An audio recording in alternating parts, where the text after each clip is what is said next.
El punto en el que nos habíamos quedado era el punto 2.4, que era el diseño en el lugar de las raíces, ¿no? Ya habíamos visto antes, pues bueno, un poco la clasificación de los controladores que se utilizan y las especificaciones de control, especificaciones que, como ya sabéis, como hablamos en esta asignatura, vamos a trabajar con especificaciones de control en la respuesta temporal, ¿de acuerdo? Y por ese motivo, por el hecho de que la respuesta temporal, las características de la respuesta temporal se puede, tiene una relación directa con el lugar de las raíces, con la ubicación en el plano complejo de los polos de bucle cerrado, pues entonces, por eso vamos a utilizar el diseño de compensadores en el lugar de las raíces. ¿De acuerdo? Esa es la razón, ¿no? También se puede realizar una compensación en respuesta en frecuencia, pero ya como hablamos en la introducción de este tema, pues ya veremos algo también de eso, pero simplemente una herramienta de MATLAB que hay disponible, ¿no? Pero nosotros no nos centramos en esa compensación porque no tiene una relación muy directa y clara con la respuesta temporal, ¿no? No es posible utilizar el criterio de la respuesta temporal en el dominio de la frecuencia. Y por ese motivo, pues usamos diseño en lugar de las raíces. ¿De acuerdo? Muy bien, entonces, como ya hablamos, pues la técnica de compensación en lugar de las raíces, pues bueno, permite que con la ecuación característica, que es ese denominador de la función de transferencia de bucle cerrado, ¿de acuerdo? Recordamos aquí que la función de transferencia de bucle cerrado, perdonad que tengo apagado la tableta un momento. La función de transferencia de bucle cerrado, pues como ya vimos, ¿no? Pues si tenemos aquí una planta y cerramos el bucle, ¿no? Y tenemos aquí un compensador, bueno, pues sería GC por GP dividido por 1 más GC por GP. ¿De acuerdo? Y como veis, pues este es el denominador, que es donde estarían los polos, que es la ecuación característica. Las raíces de ese polinomio son los polos. Y serán los polos de bucle cerrado. ¿De acuerdo? Bien, pues se trata de, en el lugar de las raíces, determinar dónde estarán esos polos de bucle cerrado. Bien, bueno, el compensador, de forma general, ya hablamos, pues estará dado por una ganancia y una serie de ceros. Bueno, no van a ser tantos, ¿no? Aquí está puesto en general hasta m ceros, ¿no? Pero no se van a hacer tantos. Y una serie de polos, que es como estuvimos hablando anteriormente, en la clase anterior, de por qué el compensador introducía ceros y polos en el lugar, en el bucle de control. ¿De acuerdo? Haciendo un poco resumen rápido de lo que estuvimos viendo en la clase anterior, es por la razón de modificar el lugar de las raíces para que pase por puntos que nos interesan, que serían esos polos de bucle cerrado que nos interesan debido a las especificaciones. Bien, y bueno, aquí no he marcado este polo, estos son los polos que son más especiales, ¿no? Porque son los polos en el origen, ¿de acuerdo? Y esos son los integradores. Bien, pues lo que se trata con este compensador es hacer pues, el sistema estable y que cumplan con esos requisitos en la respuesta temporal en cuanto a precisión y velocidad de respuesta. ¿De acuerdo? Muy bien, ya como vimos, de forma general, ¿no? Pues vimos que si añadimos polo en el lugar de las raíces, ¿no? Lo que hacemos es que, pues si tenemos un único polo, tendríamos simplemente una rama en el eje real, ¿de acuerdo? Que aquí se va hacia el infinito, ¿vale? Por aquí, ¿de acuerdo? A partir del polo de bucle abierto, pues a la izquierda, pues pertenece al lugar de las raíces hasta el infinito. Si metemos otro polo, como vimos, ¿no? Tenemos aquí un polo de bucle abierto, otro polo de bucle abierto. Ya tenemos un sistema de segundo orden y aparece una asíntota, ¿no? Que se bifurcan desde el eje real y son paralelas al eje imaginario, ¿de acuerdo? Entonces tendríamos una rama con una asíntota de más o menos 90 grados. Si añadimos otro polo más, pues este sería el polo que se ha añadido aparte de los dos que teníamos antes, pues esas asíntotas, pues resulta que se curvan y se van a la parte inestable y tienen, pues bueno, pues unos 45 grados aproximadamente es el ángulo con el que tienden a infinito, ¿no? Bien, también vimos por otro lado que cuando se añaden ceros, pues al añadir un cero, ¿no? Como por ejemplo aquí, a esta situación que teníamos incluso precisamente antes, ¿no? Al añadir un cero, pues resulta que esas asíntotas pues se quedan, tienden a infinito en un ángulo de más o menos 90 grados, ¿de acuerdo? Y por lo tanto se hace más estable, ya no tiene zona inestable. Y si además ese 0 nos lo vamos llevando hacia el origen, ¿vale? El sistema hasta 0, hacia 0, pues las ramas se van cada vez yendo más hacia la izquierda, lo que significa que es más estable. ¿De acuerdo? ¿De acuerdo? Por lo tanto, la adición de ceros pues parece en principio más prometedora que la de polos. ¿De acuerdo? Muy bien. Y al añadir integradores, pues se mejora la respuesta en régimen permanente, lo que tiene que ver con la precisión. Es decir, conseguimos llegar a anular el error en régimen permanente. Bien. Bueno, pues entonces, metodología de trabajo. Pues nosotros tendremos una función de transferencia que nos representará pues, un determinado proceso o planta, ¿de acuerdo?, de nuestro sistema que queremos controlar. Bueno, pues nosotros trazaremos el lugar de las raíces. ¿Recordáis a partir de qué función de transferencia se traza el lugar de las raíces? ¿La de bucle abierto o bucle cerrado? Bucle abierto. Bucle abierto. Muy bien, eso es muy importante que lo tengáis claro. Es decir, porque en la construcción del lugar de las raíces lo que se hace, ¿no?, es un diagrama. Un diagrama que representa el recorrido de los polos de bucle cerrado cuando variamos un parámetro, que es la ganancia. ¿De acuerdo? Entonces, como este diagrama se empezó a utilizar hace mucho tiempo, ¿no? Digamos que prácticamente en los años 30, 40 del siglo pasado, bueno, antes de los 40, bueno, por ahí, pues imaginaros casi un siglo. Evidentemente no había muchas herramientas para hacer ese trazado, incluso ni siquiera ordenadores. Entonces había que hacerlo a mano. Pues se partía de la función de transferencia más simple, que es la de bucle abierto. Entonces, por ejemplo, como ya sabéis que es la construcción de diagrama del lugar de las raíces, pues si tenemos un sistema puro de segundo orden como este, tenemos dos polos de bucle abierto, este y este. ¿De acuerdo? Entonces, la parte del eje real que pertenece al lugar de las raíces, pues es la que tiene un número impar de polos cero a su derecha, que sería precisamente la que va desde -1 a -2. Y luego, pues se bifurca del eje real, que siguiendo con todas esas normas para construir el lugar de las raíces, pues también sale una asíntota que forma más o menos 90 grados, ¿no? En este caso, para este sistema, con esos dos polos de bucle abierto en -1 y en -2. Bien. Bueno, pues este sería el lugar de las raíces de nuestra planta o proceso, y podríamos poner esas restricciones en el lugar de las raíces en cuanto a qué sobreoscilación podemos permitir o queremos como especificación de nuestro sistema, o en este caso frecuencia natural, o también más habitual la restricción de tiempo de establecimiento. ¿De acuerdo? Entonces lo primero sería pues eso, trazar el lugar de las raíces de nuestro planta o proceso y tratar de conseguir alcanzar esas especificaciones con un controlador más simple posible, un control proporcional, ¿vale? Eso ya lo habéis hecho en el curso anterior en automática, y por lo tanto, si tenemos los polos, pues por ejemplo aquí, o incluso si nos lo lleváramos aquí al límite, ¿no?, pues también incluso podríamos cumplir las restricciones, ¿no? Y entonces se cumpliría siempre que tengamos los polos de bucle cerrado, pues en la zona blanca que no está sombreada por las restricciones. ¿De acuerdo? Muy bien, pues eso es lo que vamos a hablar hoy principalmente.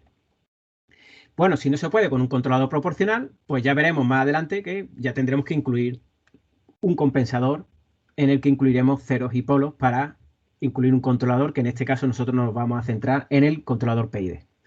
Muy bien, pero ahora mismo vamos a primero de las restricciones. Bien. Bueno, en principio, claro, lo que vamos a tener claro por las restricciones, ya no solo gráficamente como vemos aquí, sino incluso como cuando vimos en la clase anterior, si no os acordáis, que podemos ubicar un par de polos dominantes, ¿de acuerdo?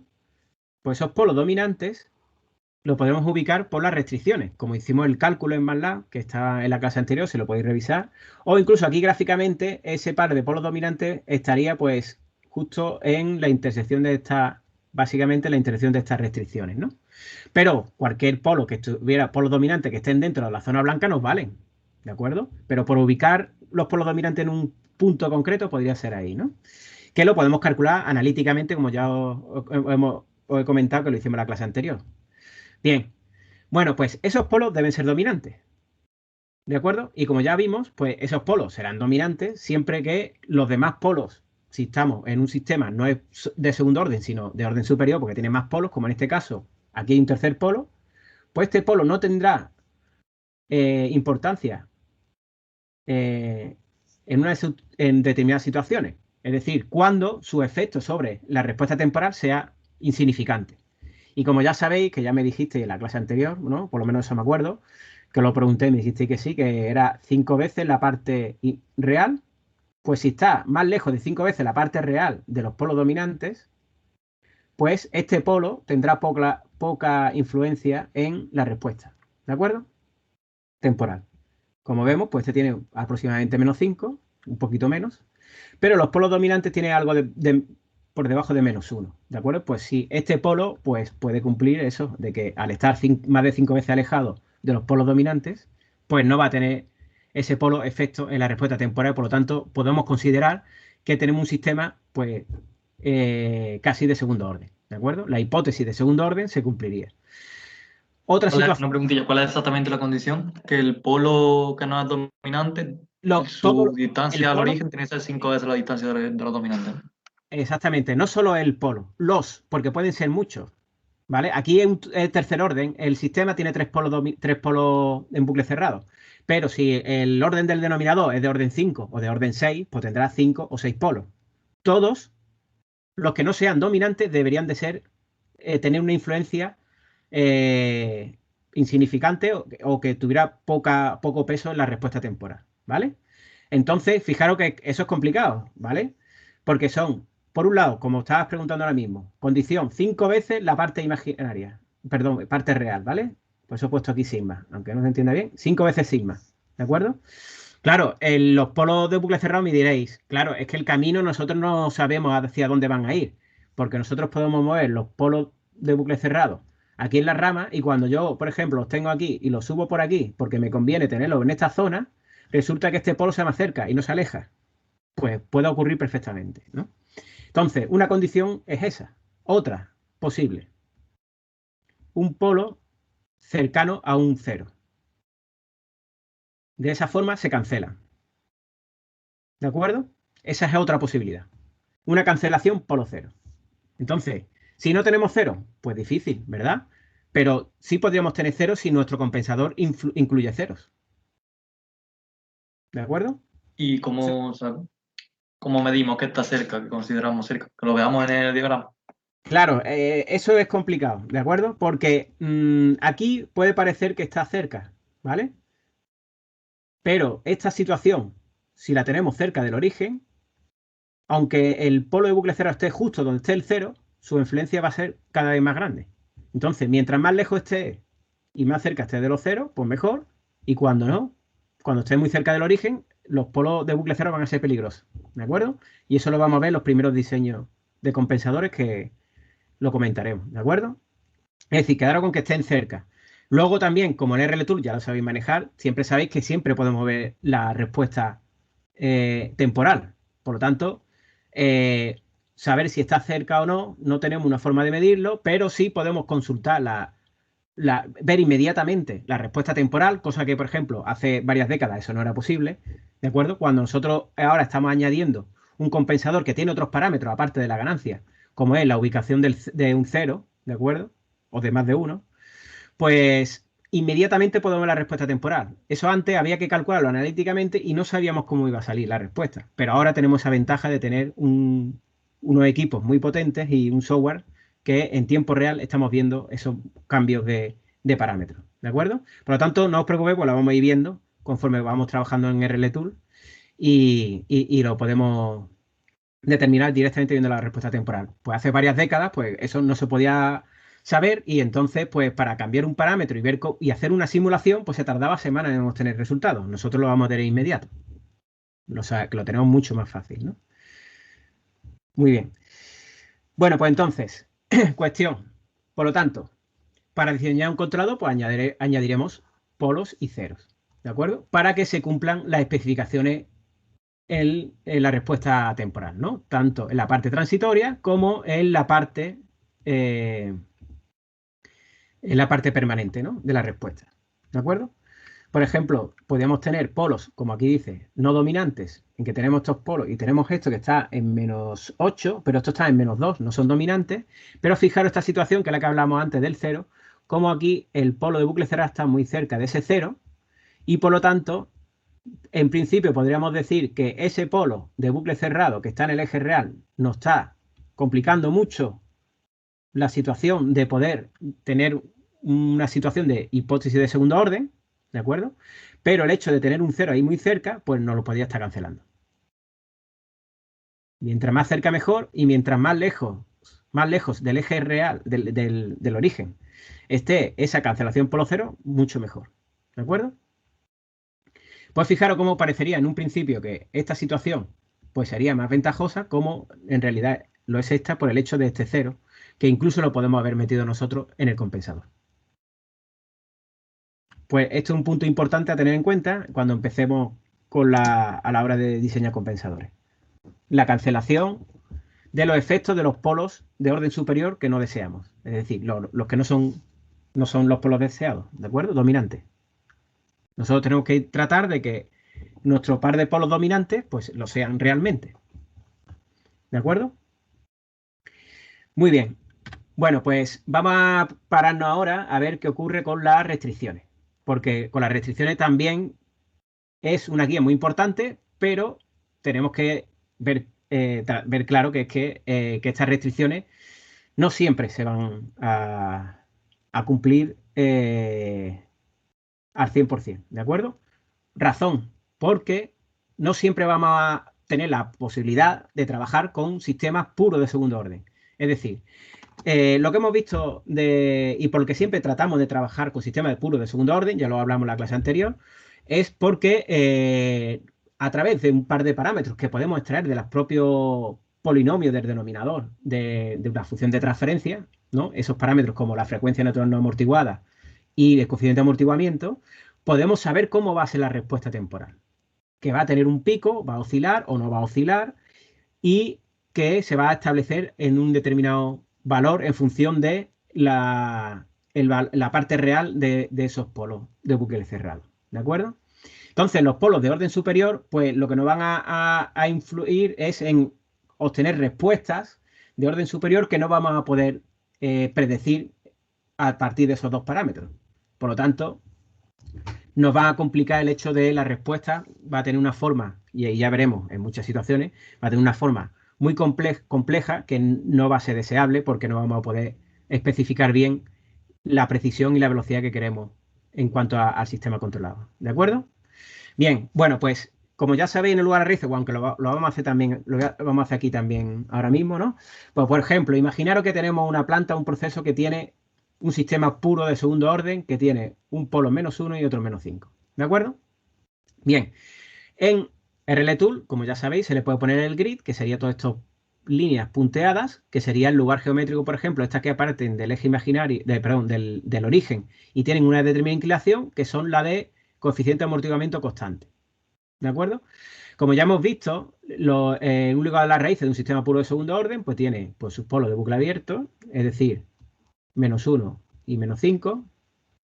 Y entre ellos, esta parte pertenece al lugar de las raíces y luego hay una bifurcación, ¿no? Que tenemos asíntotas que forman 90 grados, ¿no? Bien, si nosotros ponemos la restricción que nos puedan pedir, que podamos necesitar cumplir, por ejemplo, un 5%, pues lo ponemos en el RLTool y nos aparecen estas líneas sombreadas por este lado, que si tenemos los polos de bucle cerrado por esta zona sombreada, no nos cumple las restricciones y en la zona blanca sí. Si nosotros lo ponemos en el límite, como está puesto aquí en esta imagen, como veis, se nos cumplirá. Seguramente todos esperáis que se nos cumplan con mucha exactitud, ¿no? Muy bien. Bueno, perdón, estaba mirando el chat porque me parecía algo y no sabía si me habíais preguntado algo por ahí. De todas formas, lo dejo aquí abierto en la otra pantalla por si preguntáis. Bien, bueno, pues resulta que este sería el lugar de las raíces y esta sería la respuesta temporal que tenemos aquí abajo. Bien, bueno, pues esos son los polos dominantes de un bucle cerrado. Solo hay dos, por lo tanto, está claro que son dominantes. Solo hay dos. Dos polos de bucle cerrado, un sistema de segundo orden. Bien, bueno, pues si miramos la respuesta temporal, pues vemos que tiene una sobreoscilación exactamente del 5%, como es normal, como nos esperaríamos, ¿verdad? Y un tiempo de establecimiento, bueno, pues también lo podríamos ver, pues de 1,38. No hemos especificado nada aquí sobre el tiempo de establecimiento, pero bueno, ahí está, ¿no? Luego, si viéramos dónde está la ubicación de esos polos de bucle cerrado, pues esos polos de bucle cerrado pues están en -3, más 3,15, más -3,15, ¿no? Porque está el positivo y negativo, como son complejos conjugados, en J, ¿no? O I, como viene ahí, ¿no? Esos serían los polos de bucle cerrado. ¿De acuerdo? Que incluso veríamos ahí que tiene un coeficiente de amortiguamiento de 0,69, que podríamos comprobar con la fórmula de la sobreoscilación, como ya estuvimos viendo en la clase anterior. ¿De acuerdo? Bien. Esta representación de aquí seguramente no lo había usado anteriormente, que es una representación de la ubicación de los polos y cero, tal como está en la situación con ese valor de ganancia y como hemos dejado los polos de bucle cerrados. ¿De acuerdo? Vamos a hacerlo un momento en MATLAB para que lo veáis. Bien. Aquí lo estaba yo aquí metiendo. ¿De acuerdo? Creo que esta es la función de transferencia, creo que la había metido ya antes. Vale, pues entonces es más fácil. Lo estáis viendo bien, ¿no? Sí. Si vemos RLTool, aquí lo tenemos, no carga, lo tenemos aquí y os lo voy a poner en este lado para que se vea un poco también. Muy bien, a ver, ahora. Ahí está, ¿no? Aparece esta la respuesta temporal y este es el lugar de las raíces. Como veis, pues un lugar de las raíces, como hemos visto, de un sistema puro de segundo orden. Podemos poner el grid, ¿vale? Que está aquí con el botón derecho, vemos el menú contextual, ¿no? Esto me imagino que ya sí que lo habéis trabajado muchas veces y sabéis cómo funciona, ¿no? También podemos ahora añadir nuestras restricciones. Hemos dicho sobre oscilación 5%. Perdón, he puesto 6, 5. ¿De acuerdo? Y no aparece esta zona, que es la que no debería de pertenecer, ¿no? Esta zona blanca es la que deberían de estar los polos dominantes, ¿de acuerdo? Y aquí la respuesta, pues podríamos ver, por ejemplo, esa característica del pico, perdón, que está aquí, que ahora mismo, claro, como no tiene sobreoscilación ninguna, pues no tiene ningún pico, ¿de acuerdo? Y también la del tiempo de establecimiento, que está aquí. Ahora mismo 3,37. Bueno, pues lo voy a poner en grande así por comparar las dos, poner las dos ventanas para que se vea al mismo tiempo. Y ya me diréis cómo se ve, si lo veis bien. Voy a reducir esto para que sea lo más grande posible. ¿Lo veis, no? Bien, tenemos las dos. Sí. Muy bien, pues ahora, si nosotros, evidentemente, los polos son reales, por lo tanto no va a haber sobreoscilación. Está claro, ¿no? Bien. Entonces, cuando los polos pasen a ser complejos, empezaremos a tener sobreoscilación, que ahora mismo es muy pequeña. Pero si lo hacemos mucho mayor, pues ya irá apareciendo. Como tenemos ahí, ¿vale? 3,12%. Y como venía en la imagen de la diapositiva que os había enseñado antes, que estaba ahí antes, si lo ponemos en el límite justo, esa línea es la que pasa por el coeficiente de amortiguamiento que provoca un 5% de sobreoscilación. Y fijaros cómo, bueno, es verdad, yo no lo he hecho tan exacto como viene en la diapositiva, pero 4,96, ¿no? ¿De acuerdo? Aquí 5,01. Bueno, vamos a dejarlo ahí. ¿Vale? Y 1,38. Eso es prácticamente lo que aparecía en la diapositiva. Y luego, si nosotros queremos ver dónde están estos polos, nos tendríamos que ir con el ratón, que se pone esa la mano ahí, y si pulsamos, a ver si lo veo, aparece aquí abajo, cuando pone la mano, es que no puedo mover el ratón porque si no, se va, creo, si pulsamos ahí se ve abajo, localización actual, mirad abajo a la derecha de la pantalla, -3 más 3,15, ¿de acuerdo? Damping 0,69, frecuencia natural 4,35 radianes por segundo. Bueno, pues eso, pulsar sobre los polos bucles cerrados, pues puede hacer que lo arrastremos sin querer y demás. Pues entonces una forma de ver exactamente esa situación es en este menú que aparece aquí que pone New Plot, ¿de acuerdo? Un nuevo dibujo, podemos abrir este de aquí que pone New Pole Zero Map, sería para hacer una nueva representación de un mapa polo cero. Pues le damos, ese es el esquema de control que vamos a utilizar siempre en esta asignatura, ¿no? La de la realimentación con el controlador ahí delante. Y no sé muy bien qué ha pasado. A ver, ¿dónde están los polos? Ah, vale, están aquí, perdón. Es que como solo hay dos, pues se ve muy pobre, ¿no? Pero son estos dos, que se veía antes la diapositiva, ¿no? 435, 501 de sobreoscilación 0,69 y los polos están a menos 3 más 3,15 y, ¿de acuerdo? Muy bien.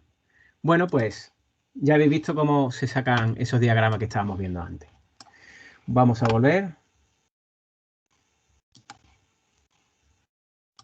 Y bueno, pues la cuestión es que todo esto se cumple con mucha exactitud. Incluso, ¿no? Como he dicho anteriormente, ese coeficiente de amortiguamiento de 0,69, si lo comprobé con la fórmula, os sale un 5% de sobreoscilación clavado, ¿no? Pero esto ocurre porque es un sistema puro de segundo orden. Y esto no es lo que nos vamos a encontrar habitualmente. Esa es la mala noticia, ¿no? Bien, por ejemplo, fijaros, un sistema de segundo orden no es puro, perdón, me equivoco, está mal la diapositiva, lo tendré que cambiar eso, porque puse con 0, pero no. Es un sistema de segundo orden con 0. No es puro porque tiene un 0. Solo es puro cuando tiene dos polos y ningún 0. ¿De acuerdo? ¿Qué ocurre en esa situación? Pues que los polos dominantes, si nos vamos a la situación como lo teníamos antes, claro, el lugar de las raíces cambia bastante al tener un 0. Fijaros que esa bifurcación que hay entre los dos polos de bucle abierto se abren y se vuelven a cerrar sobre la parte de la rama del eje real, perdón, de la rama del lugar de las raíces de la parte del eje real que está a partir del 0. ¿De acuerdo? Entonces el lugar de raíces es muy diferente y si nos llevamos los polos aquí al límite, perdón, que no es... Tengo que volver a seleccionar la pluma, ¿vale? Porque hemos salido. Aquí, fijaros, lo llevamos al límite y ¿qué esperaríamos? Una sobreoscilación del 5%. Y fijaros que ahí esa sobreoscilación es del 5,53%. No es exactamente el 5%. Por lo tanto, cuando el sistema no es puro de segundo orden, y esto es importante, el grid no se cumple con exactitud. Porque no es un sistema puro de segundo orden. ¿De acuerdo? Bien, ahí tendríamos pues tiempo de establecimiento. Si viéramos el mapa de polo cero, pues ahora los polos de bucle cerrado dominantes que nosotros hemos puesto ahí, que no serían los deseados, ¿no? Porque se nos ha pasado la sobreoscilación, fijaros, pues serían eso, ¿no? De menos 3,9 más menos 4,09 y, ¿no? Y el coeficiente de amortiguamiento es 0,69. Podéis decir, es que el coeficiente de amortiguamiento es exactamente el mismo que antes.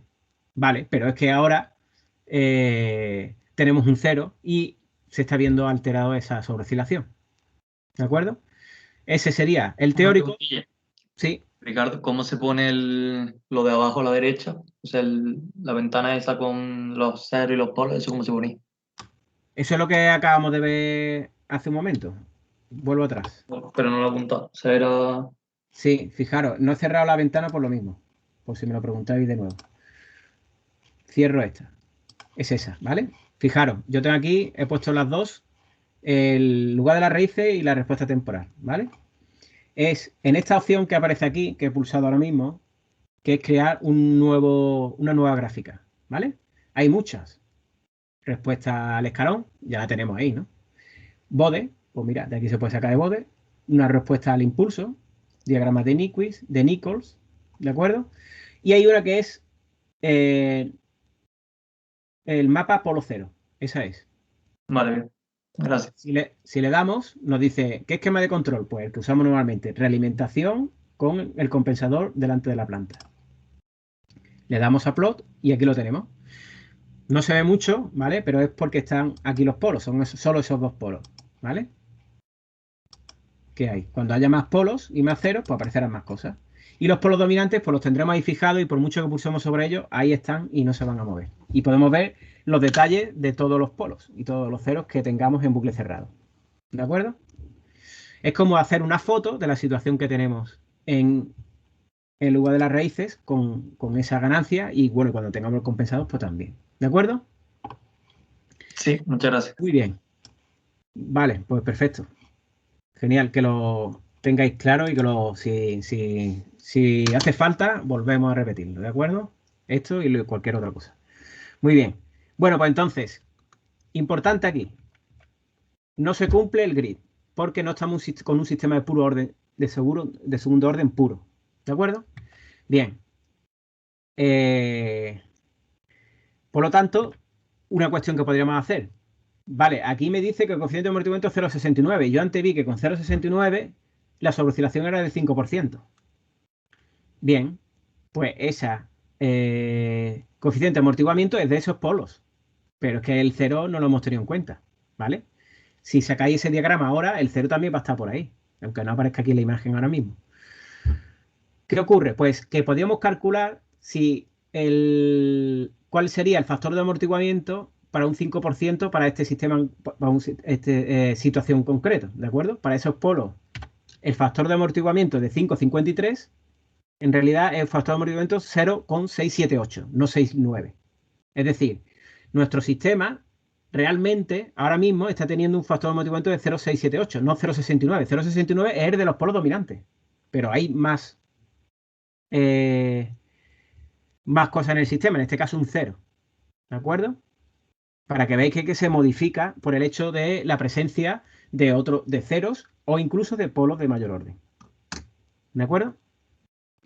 Muy bien. Pues vamos a continuar con otros ejemplos. Tenemos la planta esta de segundo orden puro, como estáis viendo. Y, por ejemplo, ahora vamos a poner una restricción de tiempo de establecimiento. ¿De acuerdo? Pues ese tiempo de establecimiento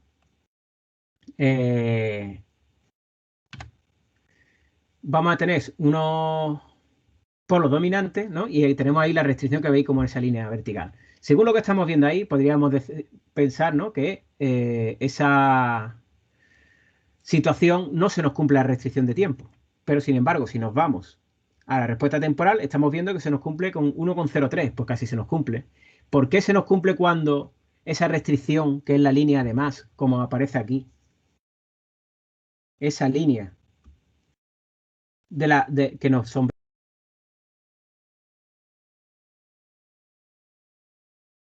Perdona, profesor, se ha ido el audio. No se oye nada, ¿eh? Es que alguien me había silenciado, me decía esto. No soy yo quien echa la culpa, ¿eh? ¿Pero me escucháis ahora? Sí, ahora se escucha. Sí, ahora se oye. Sí, que ponía que alguien me había silenciado. Lo podía arreglar rápido. Bueno, repito. Con esos polos dominantes, vamos, empiezo desde el principio. Esos polos dominantes que están, fijaros, a la derecha de la restricción. Es decir, no se van a cumplir. Y además, esa restricción es de 1,2 segundos. Entonces, se esperaría que el tiempo de establecimiento fuera superior a 1,2 segundos. Y sin embargo, fijaros ahí, es de 1,03.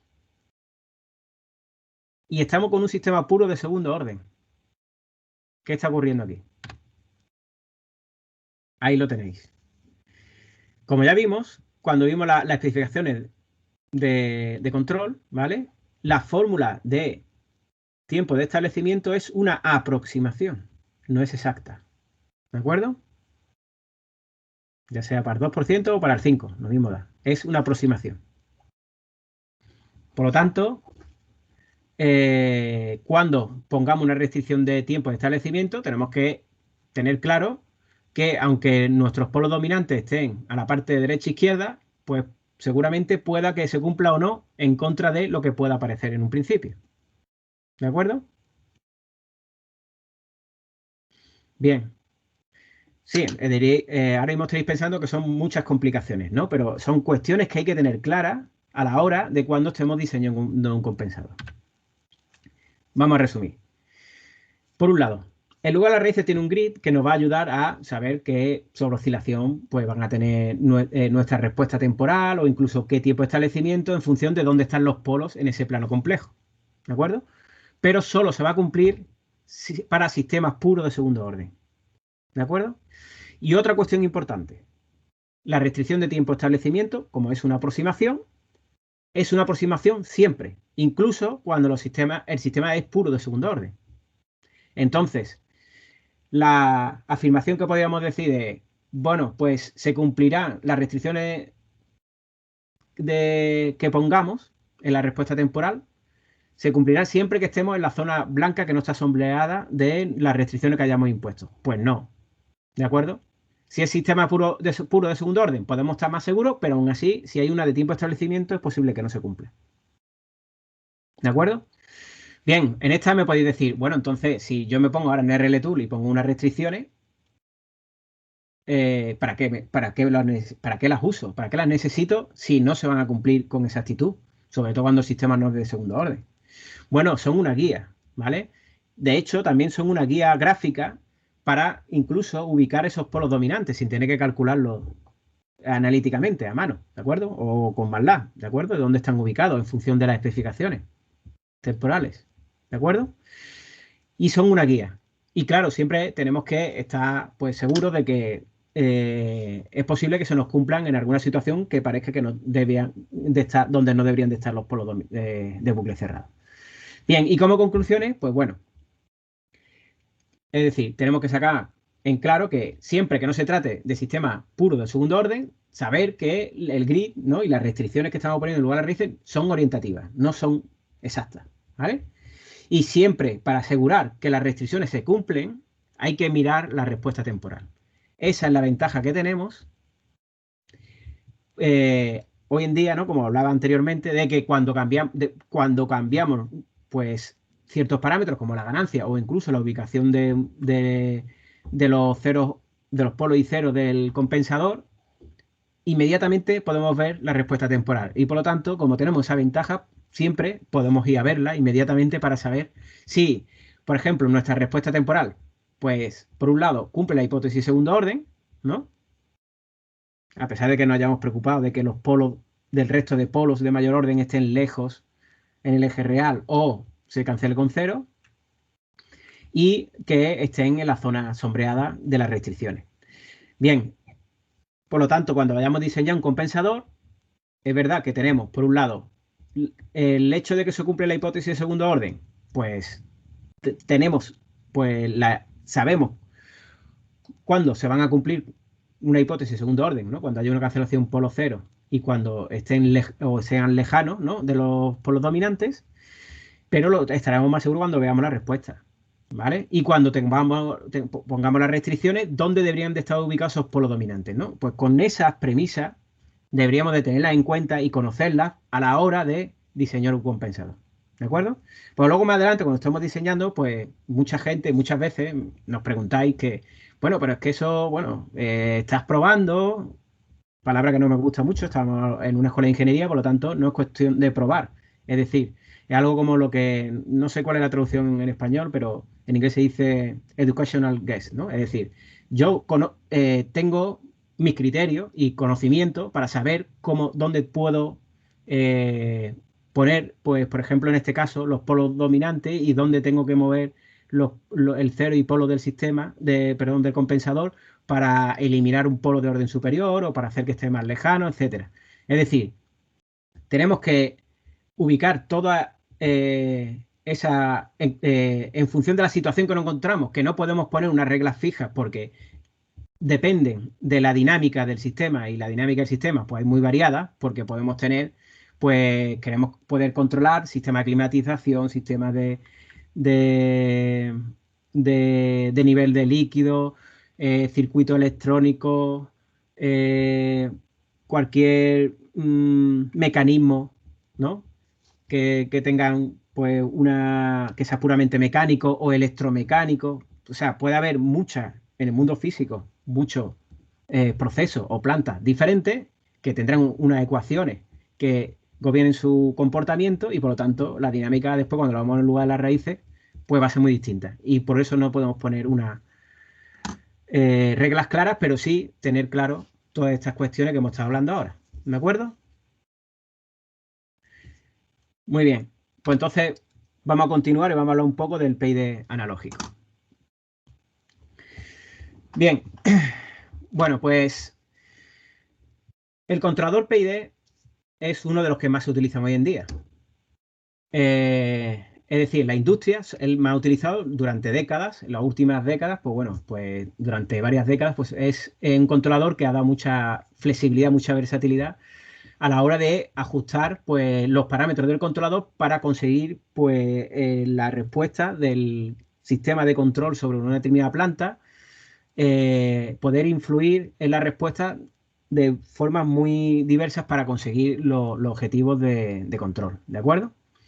Bien, Bueno, pues este controlador PID que vamos a ver, que es este que tenemos aquí, este sería el compensador que ponemos a una determinada planta, pues sigue una ley de control que se aplica sobre el error. Es decir, tenemos una referencia que seguir y medimos esa salida, que este bucle de control la realimentamos, la comparamos con la referencia y tenemos un error.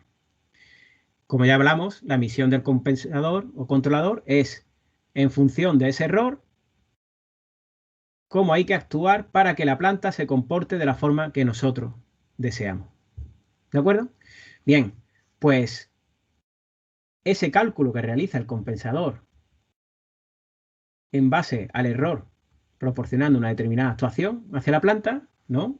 También conocido como ley de control, ¿de acuerdo? Pues será una ecuación diferencial, ¿de acuerdo? Igual que cualquier proceso físico que estemos modelando aquí como planta o coproceso, el que tengamos, ¿no? Una ecuación diferencial que va a actuar sobre el error, ¿de acuerdo? Bueno, pues este controlador PID tiene tres partes importantes. La parte proporcional, que es que actúa de forma proporcional al tamaño del error en un instante de tiempo t. La parte integral, que actúa proporcional a la integral del error a lo largo del tiempo. Y una parte derivativa, que actúa sobre la derivada del error respecto al tiempo. ¿De acuerdo? Es decir, al error no solo actúa sobre el propio error, sino también a el histórico del error, ¿no? Por eso estamos haciendo esa suma, que es la integral a lo largo del tiempo, el histórico del error, sumando el error a lo largo del tiempo, y también a cómo crece o decrece el error, porque estamos haciendo una derivada del error respecto del tiempo y viendo cómo ese incremento o decremento respecto del tiempo. ¿De acuerdo? Por lo tanto, este controlador, con esta ley de control, tiene una actuación en tres partes sobre cómo se produce el error a lo largo del tiempo. ¿De acuerdo? Bien, pues la ley de control nos permite, nos permite actuar sobre controlar la planta a través de tres parámetros que serían pues esa ganancia proporcional, ganancia integral y ganancia derivativa, como veremos más adelante. Bueno, bien. Por lo tanto, como hemos hablado, tiene este compensador tres términos: acción proporcional, acción integral y acción derivativa. ¿De acuerdo? En la ley de control que habéis visto antes, lo único que hemos hecho ha sido quitarle los paréntesis, ¿de acuerdo? Y esa multiplicación nos queda aquí K sub P, K sub I, ¿no? Que sería K sub P dividido por K sub I, por T sub I, perdón, me he equivocado. Voy a borrarlo. Bueno, está aquí abajo, ¿no? Sí, sí está ahí abajo. Bien. Bueno, el K sub I, que es, como lo hemos multiplicado, pues tendríamos K sub I, que es K sub P dividido por T sub I, ¿no? ¿Vale? K sub P, está multiplicando todo esto. Y luego una ganancia K sub D, que es K sub P por T sub D, ¿vale? Tiempo integral, tiempo derivativo. Bien, estos tiempos, como ya veremos, por un lado tendríamos la ganancia proporcional, que es la medida de cómo estamos actuando proporcionalmente al error en un instante de tiempo t. Este tiempo integral es el tiempo integral es el tiempo en el que estamos considerando el histórico de error, ¿de acuerdo? Y el tiempo derivativo también es cómo actúa sobre esa pendiente del error. Bien, bueno, pues estos parámetros, esas tres ganancias que tenemos ahí, son las que se ajustan, ¿de acuerdo? Para el controlador, se ajustan para que consigamos un controlador que cumpla las especificaciones que nosotros queremos, ¿de acuerdo? Si esa ley de control la pasamos al dominio de la variable compleja S, es decir, sacamos su función de transferencia, pues tomando la transformada de Laplace, suponiendo condiciones iniciales nulas, ¿no? Como una relación, una ley de control lineal, ¿vale? Pues obtendríamos esta que tenemos aquí, ¿vale? Es decir, la parte proporcional K sub P, la parte integral K sub I dividido por S, ¿vale? Porque tenemos ahí una integral, y K sub D por S porque tenemos ahí una derivada. Nos sale un polinomio que si sacamos aquí pues, el denominador común, nos queda esto que tenemos aquí, ¿Qué tenemos en esa función de transferencia? Esa es la función de transferencia de un PID.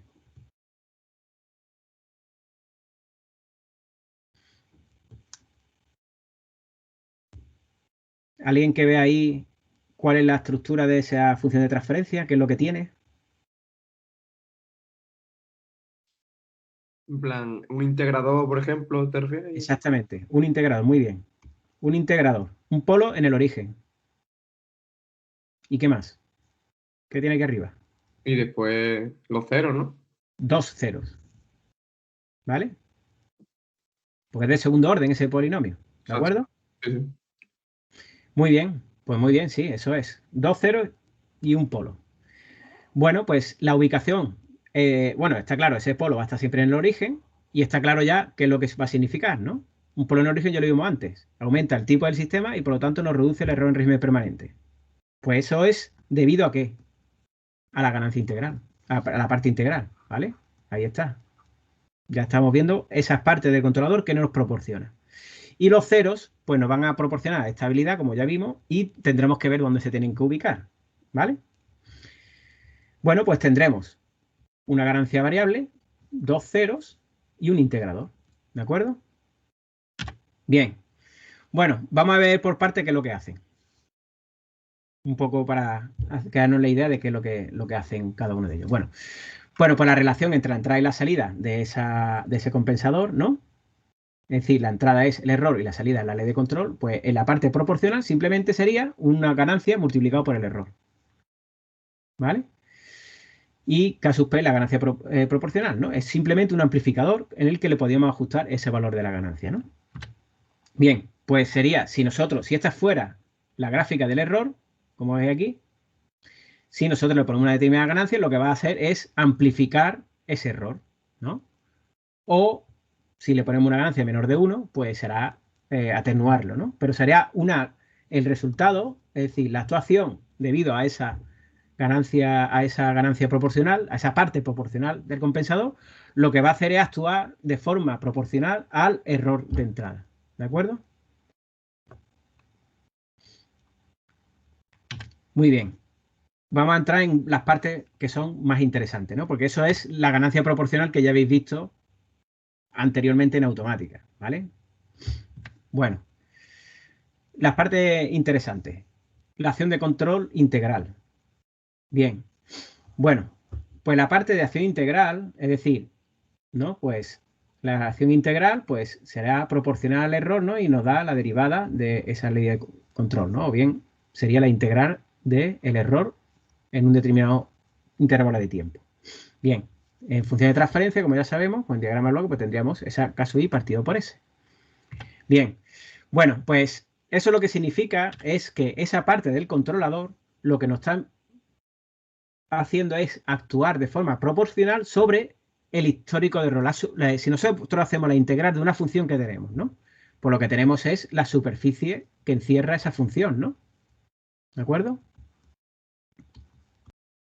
Pues nosotros estamos actuando, ¿no? Habrá una parte que será positiva, otra que sea negativa, ¿vale? En función de cómo es el error respecto a la referencia. Vale. Bueno, pues entonces, si el error a lo largo del tiempo se mantiene, pues esta parte del controlador cada vez actuará en mayor medida, ¿de acuerdo? Porque estamos multiplicando una constante por esa área del error. Entonces, por ejemplo, si se duplica el error, pues el resultado será que la ley de control pues actúa al doble, ¿vale? Y si el error es nulo, la ley de control, pues si es nulo, pues permanece constante porque el término integral no actúa, ¿vale? Porque no hay histórico de error, ¿vale? Es decir, en estado permanente, cuando ya no hay ningún tipo de error. Una preguntilla, ¿por qué pasa eso así? Que no, o sea, no me queda claro porque si se duplica Sí, doble, porque, será doble y... sí, porque nosotros en el error integral lo que estamos haciendo es la integral del error, ¿vale?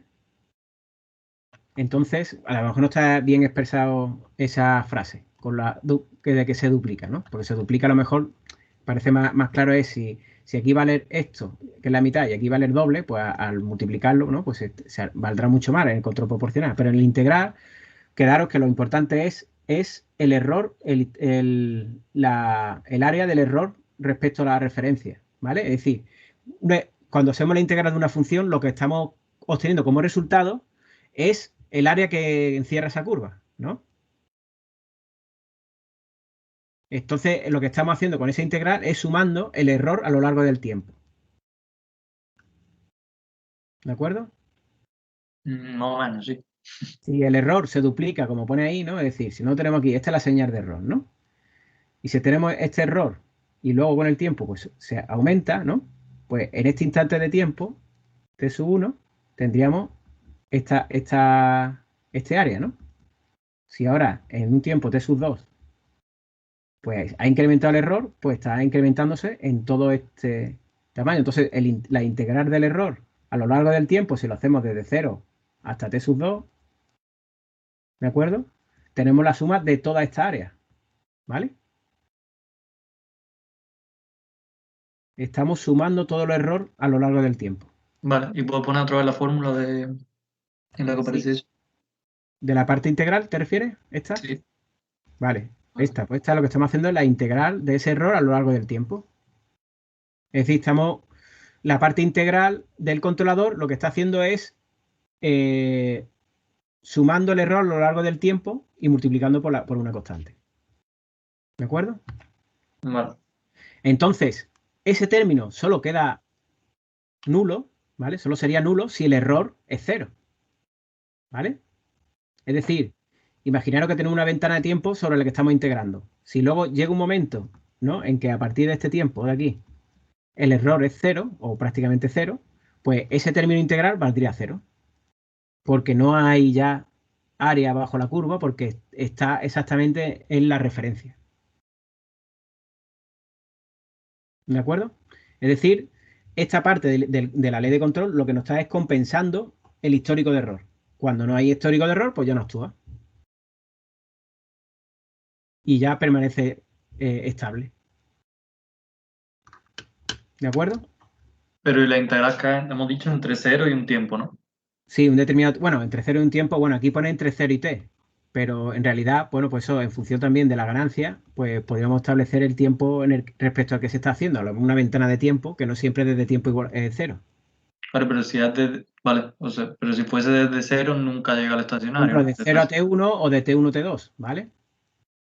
¿Vale? Vale. Es decir, si nosotros hacemos, por ejemplo, imaginaros en esta gráfica que tenemos arriba, si nosotros hacemos siempre la integral desde 0 hasta el tiempo infinito, ¿vale? Como aquí en 45, ¿no? Pues aquí el término integral estaría aumentando, ¿vale? Porque tenemos todo esto de área y a partir de aquí se permanecería constante. Se quedaría constante con el valor que había alcanzado hasta este punto. Ah, vale. Bien, sí, sí. Bien, ya veremos que hay una modificación, pero bueno, no quiero adelantarlo, que es precisamente el olvidar parte del pasado, ¿vale? Para que no permanezca en la ley de control, ¿vale? Bien, bueno, la otra que nos queda, la acción derivativa, pues la parte de la ley de control que es proporcional a la derivada del error. La derivada del error, como ya sabemos, ¿no? Una función. ¿Cuál es la derivada de una función? Pues la pendiente en un punto, ¿no? Es decir, si nosotros estamos en este punto, ¿cuál es la derivada de la función en ese punto? Pues será la pendiente, ¿no? Aquí en ese punto será esta y en este punto será esta, ¿vale? Entonces, ese término, fijaros lo que está haciendo. Lo que está haciendo es S K sub D por la derivada del error respecto del tiempo. Ese término de la ley de control, ¿no? Pues tendremos el término integral. Pero este término lo que nos está haciendo es nos está metiendo una acción de control sobre la pendiente. Es decir, cuando está creciendo, ¿no?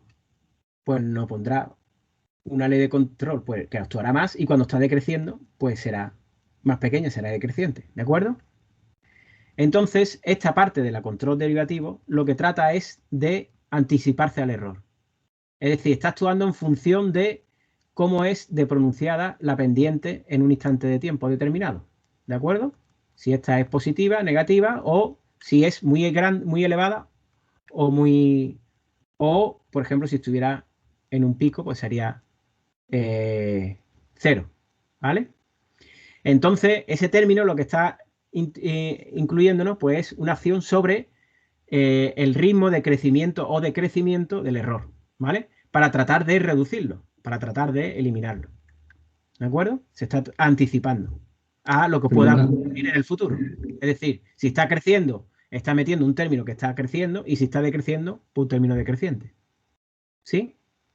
Yo tengo una dudilla. Sí. Se supone, si la pendiente es muy alta, o sea, tiene un valor alto, la caso D es más pequeña. No, O caso tiene D que- es un valor constante. Lo que va a ser el resultado de la ley de control, pues será mayor o menor en función de la pendiente. Vale, vale. ¿Vale? Aquí las constantes nosotros las vamos a establecer para ubicar el controlador exactamente donde queremos, ¿no? Para que cumpla las especificaciones. Y luego ya, a lo largo del tiempo, lo que es la situación temporal, pues a lo largo del tiempo, pues van a ir actuando cada uno de los términos, pues en función de cada uno de ellos, pues en función de cómo se aplican, ¿no? Esta parte en cuanto a la derivada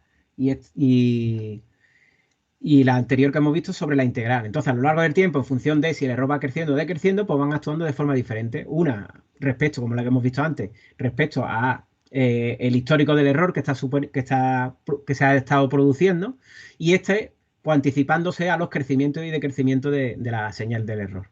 ¿De acuerdo? ¿Podemos volver un momentillo a la de la acción proporcional? Sí, claro. Esta. Vale. ¿O te refieres a la anterior esta? Sí, vale, era para ver cómo afectaba la ley de control. Claro, si las vemos en conjunto es todo esto. Es decir, voy a verlo mejor, vamos a mirarlo mejor la parte temporal. Respecto al tiempo, lo que estamos teniendo, una parte que es proporcional al error en ese instante. Otra parte que es proporcional al histórico del error desde tiempo igual a 0 hasta el tiempo t, ¿vale? Y otra parte que es proporcional a la pendiente del error en ese instante de tiempo t, ¿vale? Entonces, el resultado, ¿no?, de esa actuación en un instante de tiempo t, pues está compuesto por 3 partes diferentes: la proporcional, la integral y la derivativa, que son las que hemos estado viendo por separado ahora mismo. ¿De acuerdo? Y una cosilla. Sí.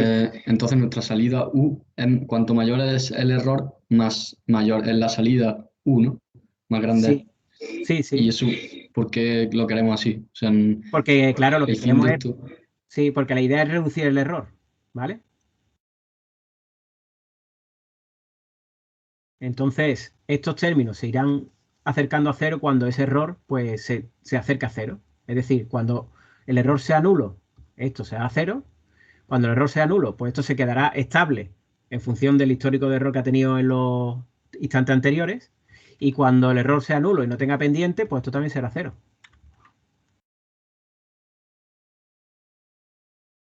Entonces, a lo largo del tiempo, imaginaros que llegamos a una situación estable en la que ya se ha estabilizado la respuesta del sistema, ¿no?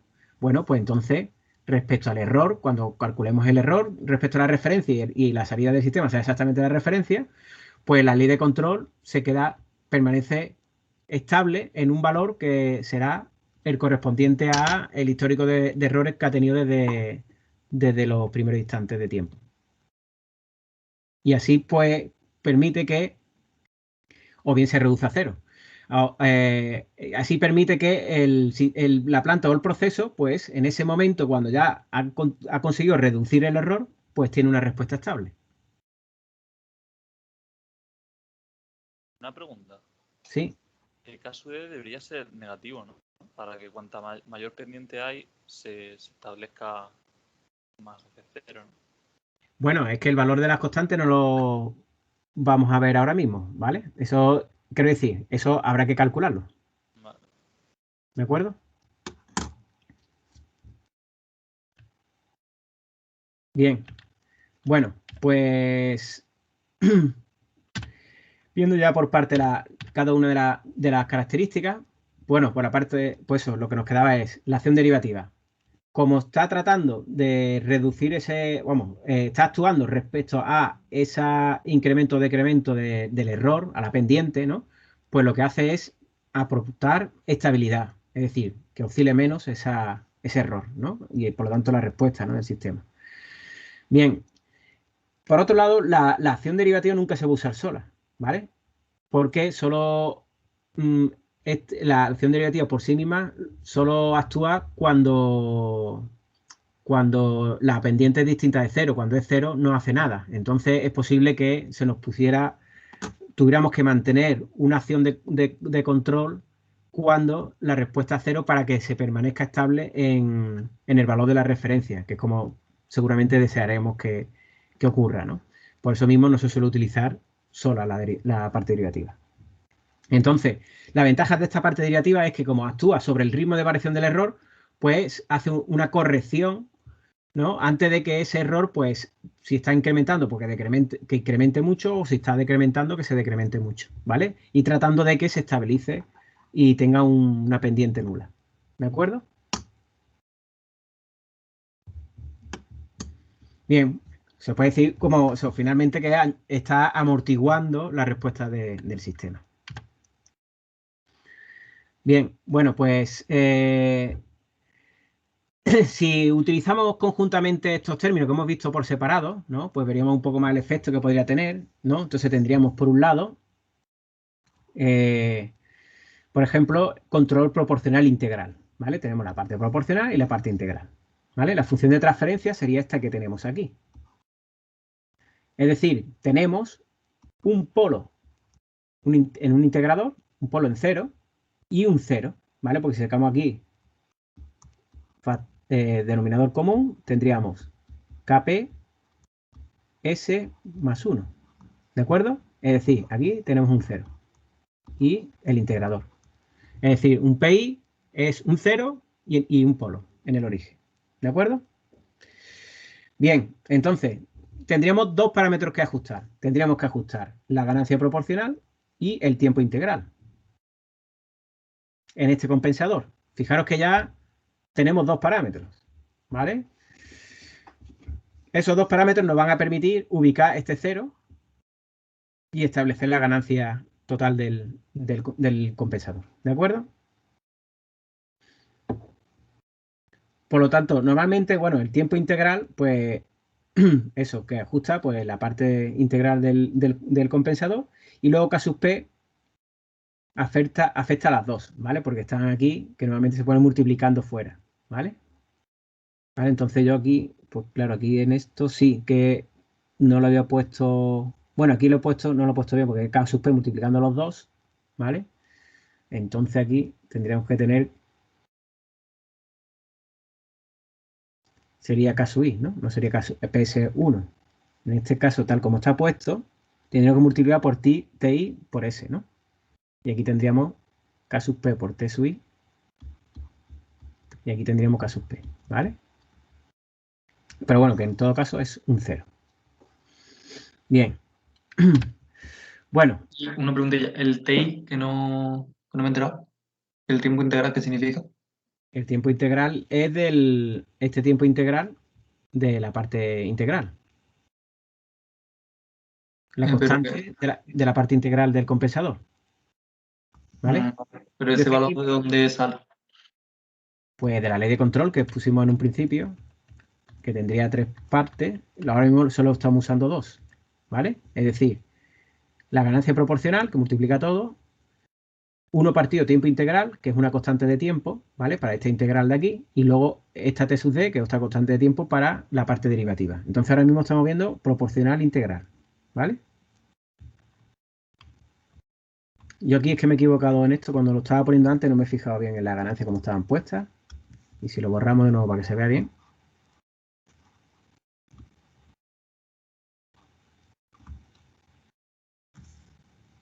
Aquí lo que tendríamos sería, si multiplicamos por K sub P, tendríamos K sub P más K sub P partido T sub I S, ¿no? ¿Vale? Pues si multiplicamos por, si K sub P y T sub I es K sub K sub i, ¿no? Que esto lo hemos llamado antes K sub i. Pues esto simplemente sería S. Y hemos dicho que K sub i se quedaría ahí, ¿no? K sub P por S más K sub i. ¿De acuerdo? Entonces, esto es un 0, que es lo que hemos hablado antes, y esto es el integrador. Esta es la función de transferencia del controlador PI.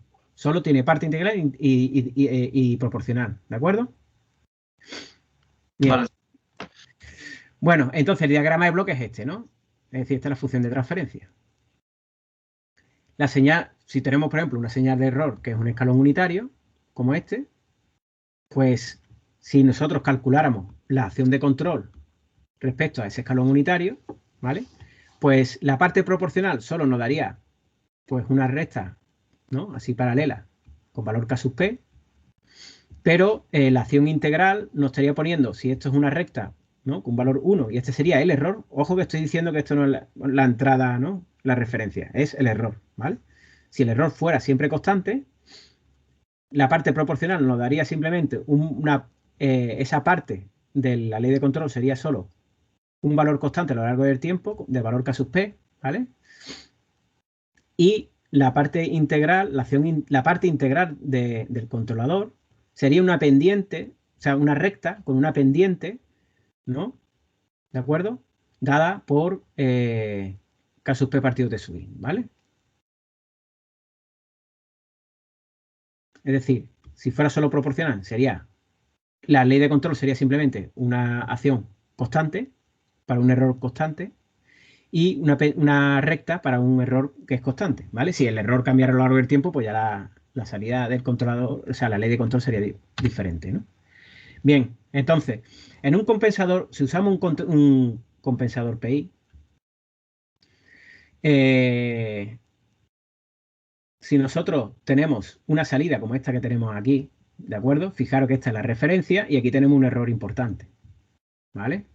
Este sería el error en régimen permanente, ¿vale? La acción de control, pues sería una determinación de control y solo con la ganancia proporcional no conseguiríamos anular este error en régimen permanente, ¿de acuerdo? Pero si utilizamos la parte integral, ¿de acuerdo? Esta parte integral que está integrando el error a lo largo del tiempo, sí que conseguiríamos un error nulo. ¿De acuerdo? Y eso se debe, y lo podemos ver muy claro también en esa acción integral, porque continúa cambiando la ley de control hasta que el error es 0. Eso es lo que está haciendo la respuesta temporal. Y lo veo más claro por el hecho de que, como ya sabemos, en el plano complejo S, como hemos dicho, aumentar el tipo de sistema, es decir, un polo en el origen, aumenta el tipo de sistema, y si aumentamos el tipo de sistema, pues estamos eliminando el error en régimen permanente, como ya vimos en la clase anterior, que ocurre con el error en régimen permanente si calculamos el límite de la respuesta temporal con tiempo igual a infinito, cuando tiempo tiende a infinito, es decir, usando el teorema de valor final cuando S tiende a 0, ¿vale?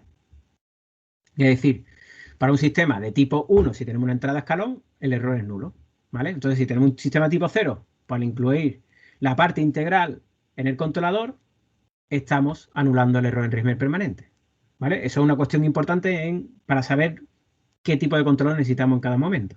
Eso lo iremos viendo en la siguiente clase, ¿de acuerdo?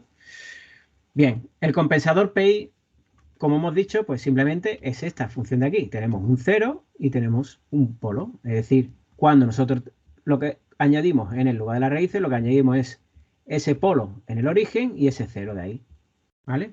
Estamos añadiendo pues esas condiciones, esos dos, ese polo y ese 0, de forma que nos va a modificar el lugar de las raíces, como ya hablamos, por la condición de ángulo, ¿no? De los puntos del plano complejo S respecto a los polos de bucle abierto de la planta, que no están aquí representados, ¿no? Porque no hemos supuesto ninguna planta o proceso, ¿no? No hay ningún polo de bucle abierto, ni 0. Pero estos serían el polo y 0 del compensador, que estamos incluyendo a esos polos y 0 de bucle abierto si tuviéramos una planta que quisiéramos controlar. ¿De acuerdo? Bueno, vamos a ver qué ocurre con el control proporcional derivativo. Bueno, pues el control proporcional derivativo sería proporcional derivada, ¿vale? Como hemos visto antes, pues lo mismo, si lo hacemos la función de transferencia, esto es simplemente un 0. ¿De acuerdo?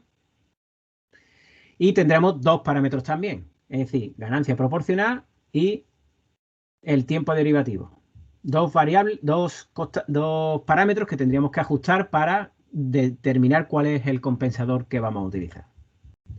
Si lo vemos, pues, por ejemplo, imaginaros que el error es una rampa, es decir, va creciendo a lo largo del tiempo, pues si fuera la parte proporcional, lo único que hace es, pues, esa misma rampa exactamente igual, ¿vale?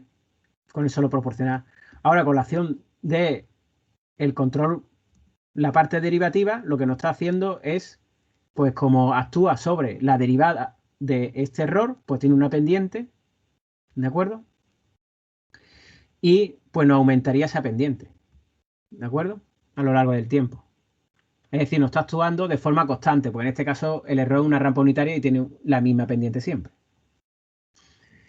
Bien, entonces, el tiempo derivativo, ¿no? Es el intervalo de tiempo que se adelanta a la acción derivativa, es decir, imaginaros que nosotros estamos tomando, pues, esa derivada, pues el tiempo, el lazo de tiempo que estamos usando para tomar esa pendiente, ¿vale? Mientras más grande es, pues la pendiente será diferente, ¿no? El intervalo de tiempo que estamos usando para determinar esa pendiente, pues nos influirá también en cómo resulta, ¿no? Y bueno, aunque la parte derivativa, ¿no?, se está adelantando al crecimiento o decrecimiento del error, ¿vale? Puede tener un error porque, por ejemplo, un problema grave, y es que si imaginaros que tenemos ruido, ¿vale? Algo que es bastante habitual, pues lo que va a hacer es amplificarlo, ¿vale? Y puede saturar el actuador, ¿de acuerdo? Por lo tanto, otra de las dos únicas variantes que vamos a ver, una tiene que ver con la término integral, ¿de acuerdo? Que es lo que adelantamos antes un poco cuando me estáis preguntando, pues es esa ventana de tiempo en la que vamos a estar considerando esa suma del error. Y otra va a ser esta, la de el ruido, tratar de eliminar ruido. Y para eso, como ya supongo que ya sabéis de electrónica, pues utilizaremos lo que se llama un filtro. Un filtro para eliminar ese ruido, que aquí ya, como ya veremos, pues simplemente es incluir un polo lejano que no tenga ninguna influencia en la dinámica del sistema controlado, ¿vale? Bien. Bueno, pues el compensador PD, como hemos visto, pues simplemente, pues si tuviéramos una salida, ¿no?, que tiene pues variaciones a lo largo del tiempo, ¿de acuerdo? Ese error va a variar respecto a la referencia, pues va a tener variaciones respecto del tiempo. Por lo tanto, esa actuación en un control proporcional, lo único que va a hacer es esa señal es amplificarla o atenuarla, pero va a ser de la misma forma. Sin embargo, con acción derivativa, lo que vamos a hacer es atenuar esa fluctuación y por lo tanto tendríamos una señal o una salida mucho más atenuada, ¿vale? Más estable, ¿de acuerdo? Al actuar sobre esa pendiente. Gracias a esa ley de control, que en el caso de incluir la parte derivativa, pues va a estar atenuando esas fluctuaciones de crecimiento y decrecimiento del error. ¿De acuerdo? Bien, este compensador PD, como hemos visto antes, simplemente incluye un 0. Pues entonces, en esa dinámica que tengamos de nuestra planta o proceso, simplemente se incluirá un 0 y ya está. ¿De acuerdo? Muy bien. En el caso que tengamos un PID completo, ya tengamos las tres partes, pues ya como hemos hablado antes, pues simplemente la función de transferencia sería esta de aquí. Tendríamos tres parámetros que variar, ¿vale? Pues se complica aún más porque ya son tres parámetros los que tenemos que cambiar. Y tendríamos dos ceros y un polo, ¿vale? Bien. Este sería el diagrama de bloques y si tuviéramos una rampa como error, pues lo que hemos visto antes, la parte proporcional, solo proporcional, sería esa misma pendiente, ¿vale? La acción derivativa debido a la acción derivativa, pues los desplazaría esa pendiente en función de, claro, como es una pendiente constante, pues simplemente un valor constante. Y la acción integral ya, si acordáis antes, para un error constante, pues esa suma del error a lo largo del tiempo, pues nos salió una pendiente para un error constante, pues imaginaros, para un error que crece a lo largo del tiempo, pues nos va a salir una especie de parábola, una curva, ¿vale? Como esta que tenemos aquí, Y esa sería la acción conjunta del controlador PID. Bien, por lo tanto, resumiendo, tendríamos un control proporcional, ¿vale? Que nos va a amplificar ese error y por lo tanto, ¿sí? ¿Se me escucha? La Sí, acción conjunta de los tres que hemos Sí. visto que va aumentando, que eso que va aumentando indefinidamente. Bueno, es que eso depende. Fíjate que aquí hemos puesto la función del error como una rampa unitaria que crece hasta el infinito, ¿vale? Ujú. O sea, si nosotros pusiéramos una función, es decir, el error, pues va creciendo y luego en algún momento se va reduciendo, luego se permanece estable y luego cae a cero, pues la evolución de toda cada uno de los parámetros de las partes de este controlador, pues actuarán de forma distinta en función de la parte en la que crece, la parte en la que se permanezca la pendiente nula, cuando va decreciendo y por ejemplo, cuando ese sumatorio pues cada vez va siendo más pequeño, ¿no? Del error, ¿vale? Esto es simplemente un ejemplo con un tipo de error que, bueno, que habría que reducir porque sería un error que crece indefinidamente, ¿vale? Que lo que tenemos que tratar de conseguir es que sea estable. Vale, bien. ¿De acuerdo?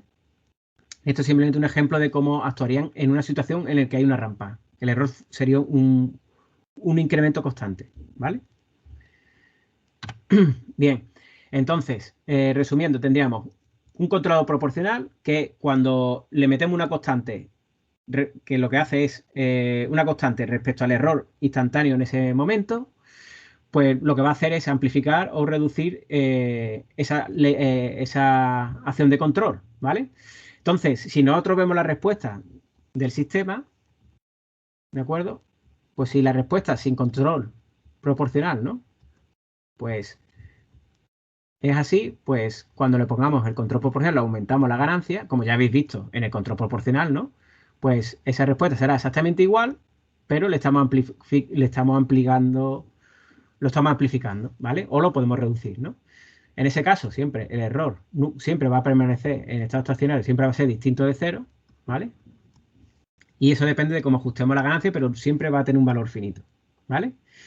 Claro, si lo estamos amplificando, pues el tiempo en el que alcanza la referencia, pues claro, aquí pues no hay ninguno, ¿no? Aquí lo estamos reduciendo, es decir, ese tiempo en el que estamos alcanzando la referencia, ¿vale? Pues se va reduciendo, ¿vale? Luego, la parte integral. Elimina el error en régimen permanente. Esto es muy importante. Es decir, esto sí consigue un error en estado estacionario cero. ¿Por qué estamos aumentando el tipo del sistema? Lo estamos aumentando, ¿vale? Porque le estamos metiendo un integrador. ¿Vale? Y por lo tanto, si queremos eliminar el error en régimen permanente del sistema, ya sabemos que tenemos que usar un integrador. Por otro lado, control derivativo. Hace más estable la respuesta. Como hemos visto antes, ¿no? Si teníamos una respuesta que pues oscilaba mucho, ¿vale? Pues nos puede reducir estas fluctuaciones. ¿De acuerdo? Es decir, si tenemos una respuesta en el que, por ejemplo, oscila bastante, ¿no? Pues nos puede reducir todas estas oscilaciones, ¿vale? Y sobre todo, y esto es lo muy importante y lo vamos a machacar más en las siguientes clases, mejora la parte de la respuesta transitoria del sistema. Es decir, si acordáis, cuando hablamos al principio, como repaso de automática, la respuesta temporal, ¿de acuerdo? Pues tiene una parte transitoria y otra permanente, ¿no? Esta, en la que se permanece ya constante, es cuando ya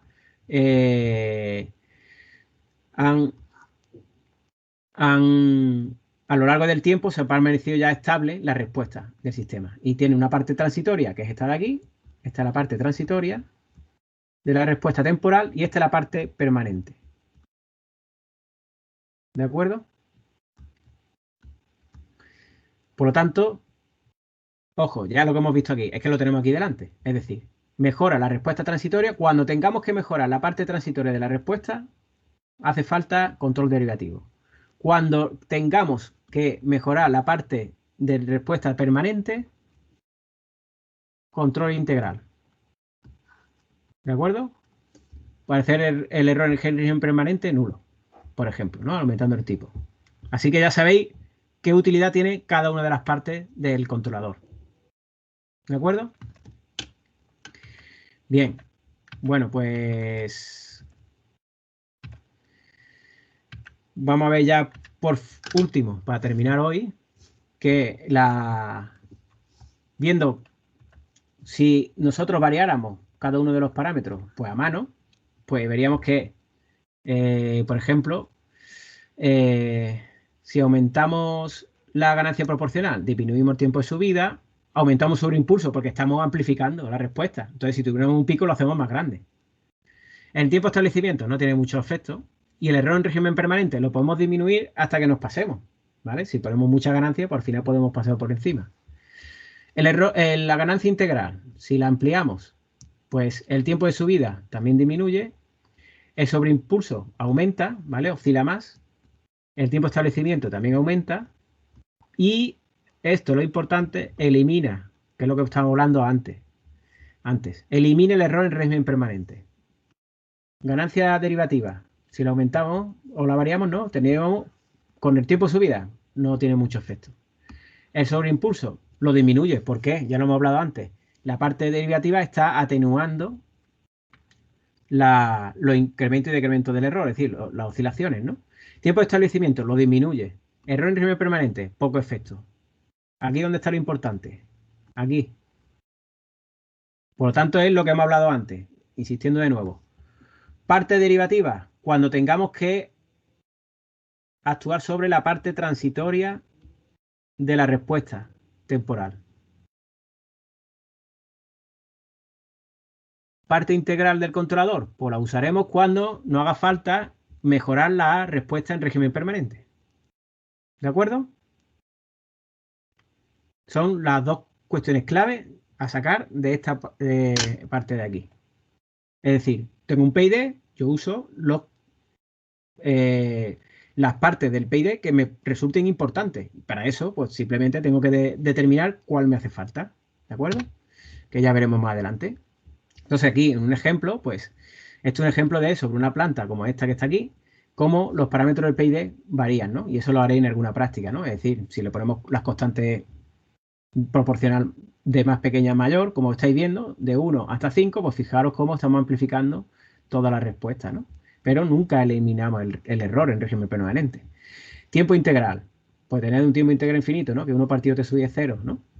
A un tiempo cada vez más bajo, pues fijaros cómo, bueno, va oscilando más, pero el error en régimen permanente lo reduzco a 0, ¿vale?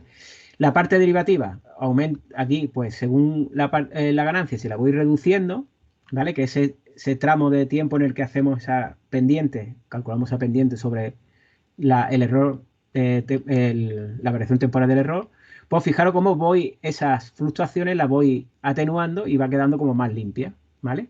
Sin embargo, el error permanente no lo cambio, pero sí que estoy mejorando la parte transitoria de la respuesta, que es lo que hemos estado hablando hasta ahora. ¿De acuerdo? Bien.